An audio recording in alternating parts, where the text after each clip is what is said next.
This is a video of how to adjust a clutch made easy.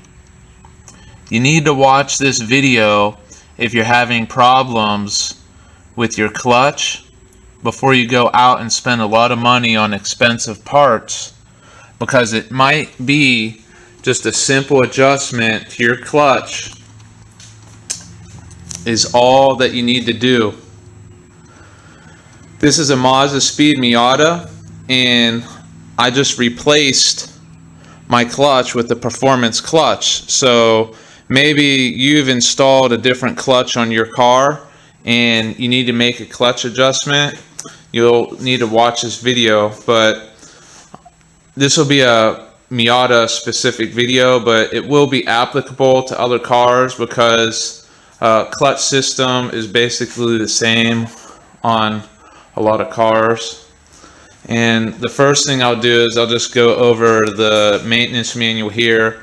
It's a good idea to understand how a clutch system works first. So that's the first thing that I'll get started on, is just a basic understanding of how the system works. Okay, I'm going to show some of the parts in the clutch system, but like right here, this right here, that's the flywheel. And then the next thing right here, number 7, that's the clutch disc. This thing can wear out depending on how heavy or how hard you are on the clutch. And then the next thing right here, number 6, that's the clutch cover or pressure plate. It applies pressure to the clutch disc. And then this right here, number 4, that's the throwout bearing on the clutch. And then number 5 right here, that thing is the clutch release fork right there. And then the next thing, number 1, this is the clutch release cylinder or the slave cylinder. And I'll turn to this next page right here.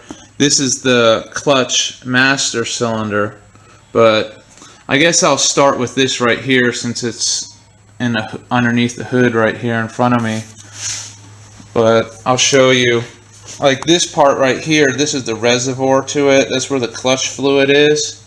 And I'm gonna get my flashlight in here real quick and show you the clutch master cylinder. But that's it right here. This is the reservoir, and you can see the fluid inside of it, and that's the master cylinder. And I'll go underneath the car here. I already got a light down there. I'll show you the slave cylinder on the car. There we go. That's the slave cylinder right here. And then the clutch release fork is that thing right there, even though it's out of focus. But those are the different parts on the system. So I'll go and back out of here and show you how all this stuff works together with one another. Okay, the next thing that I'll show you, I have a light underneath here already. I'm going to turn the camera upside down and get in under here backwards on my back. This is the clutch pedal right here, and if you follow it up back there, you can see there's a rod right here. That's the adjustment rod right there. What I've done is, I think you can see it right there, I put a little mark on the rod. I put a short mark on one side and a longer mark on the other side of the rod. And the reason I did that is so whenever I rotate that rod, there's a nut like right there, and whenever what you got to do is you just loosen that nut, and then it enables you to be able to rotate the rod. So this is pretty simple stuff. There's just a rod, and you rotate this rod, and you clean it off with a rag and put some marks on it, and then you just count how many times that you rotate it.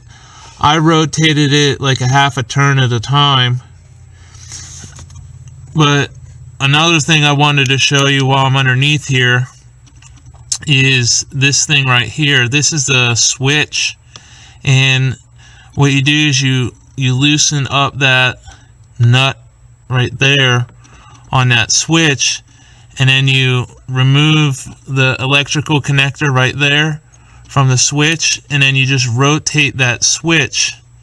And what that does is, I'm going to get out from underneath here and turn the camera right side up again. But whenever you rotate that switch that I just showed you, what it does is it allows the pedal to move out more, or you can adjust it to move it in more.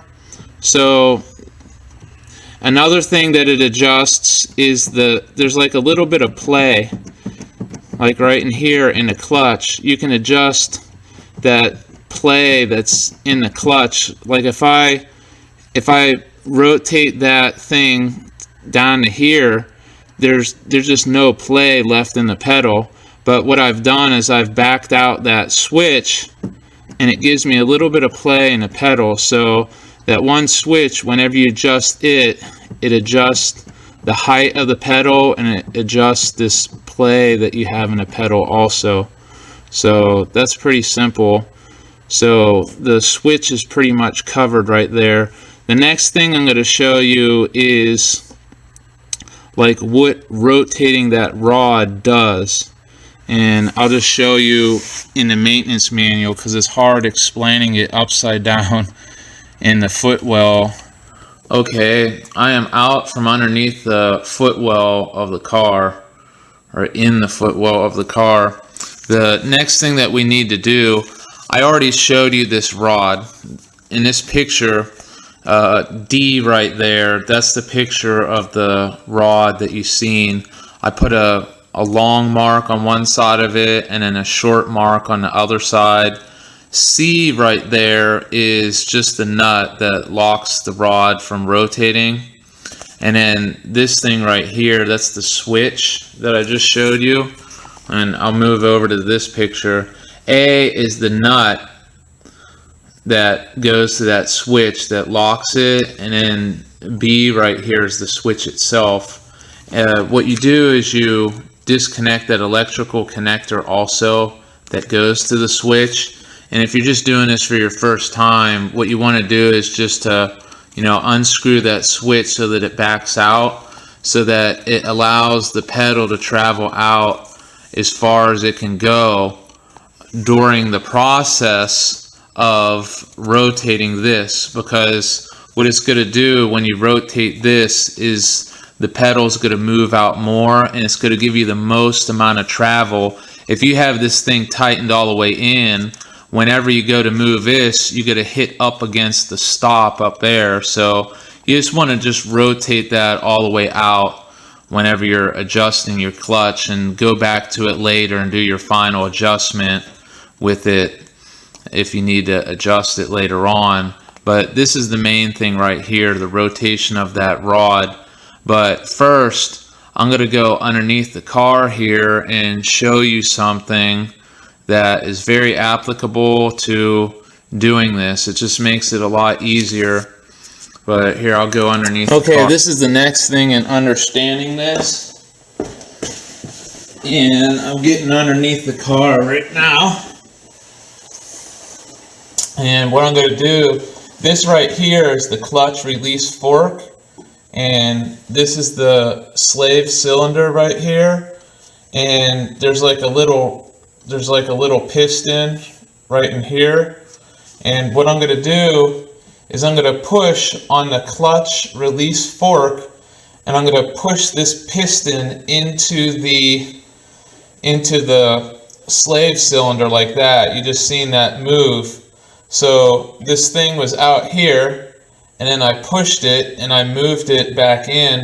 And what I did right there is, this slave cylinder is filled with fluid, and whenever I push this in, it took all the fluid right here and it pushed it right up through these lines back into the master cylinder reservoir.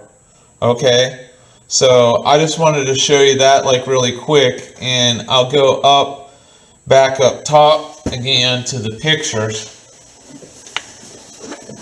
Okay, I was just under the car and I pushed the clutch release fork in this direction, and I pushed the piston inside of the slave cylinder in, and it caused fluid to come through the lines and go up into the master cylinder reservoir.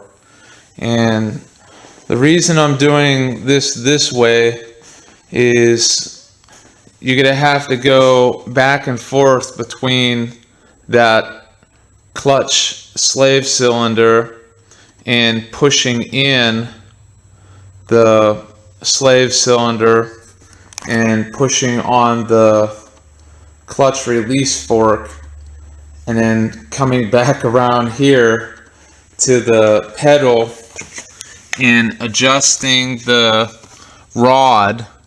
But what you're going to have to do is, I'm going to show you, I'm going to pump this, back and forth fully, like 3 or 4 times. And I'm going to put the camera back up here while I do it,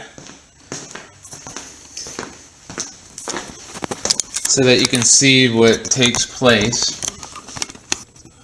There's the cylinder.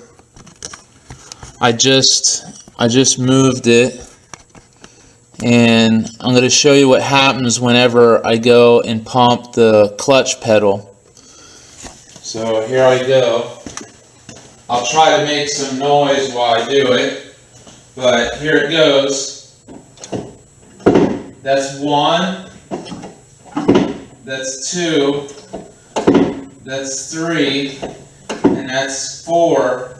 So it started feeling heavy again, but I just wanted to show you what happens whenever I push the clutch pedal like that. But I'll go and shut this off. Okay, this is what you finally do. This rod right here, on my car, I have to rotate it clockwise, and when I rotate it about a half of a turn at a time, and then I use the marks that I put onto the rod with the marker to measure how many times that I've turned it, or see how much I've actually turned it. And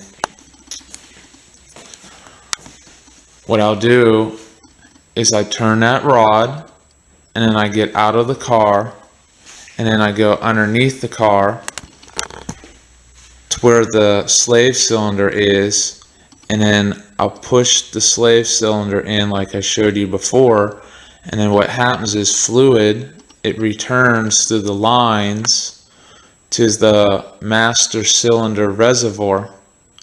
And what that means is that it means that I didn't rotate that rod enough.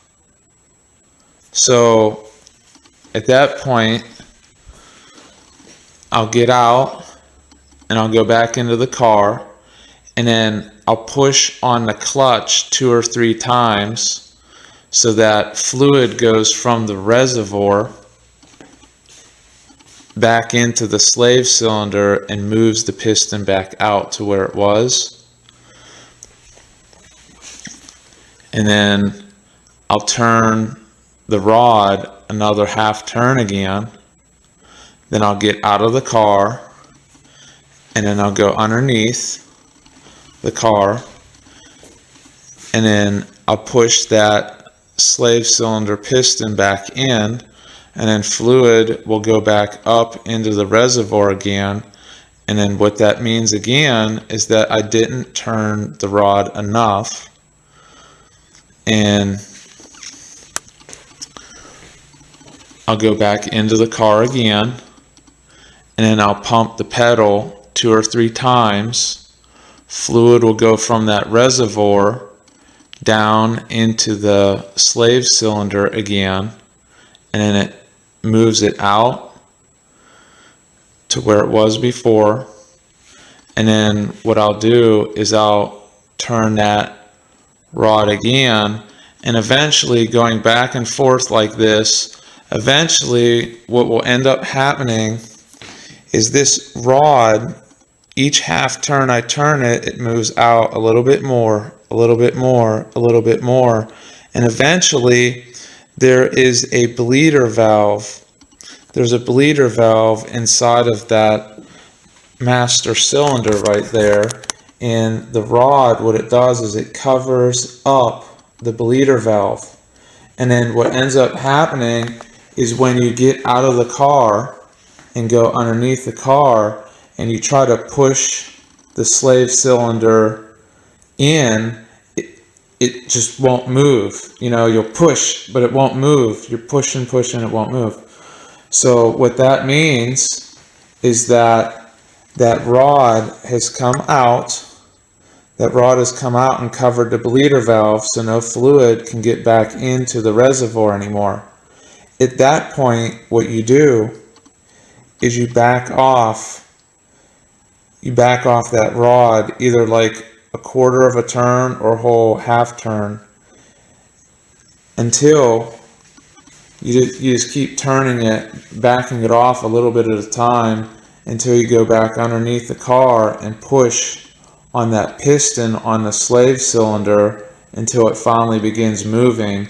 That means that you have adjusted, you adjusted that rod and then moved it back just a little bit so that it's at its furthest point this way, and then you back it off a little bit and it allows fluid to go into the slave cylinder and then back into the reservoir from the slave cylinder. And what that does is it gives you the maximum amount of travel of the pedal, and it gives you the maximum, it gives you a maximum amount of movement of the throwout bearing in the car, and it gives you the maximum movement of the clutch.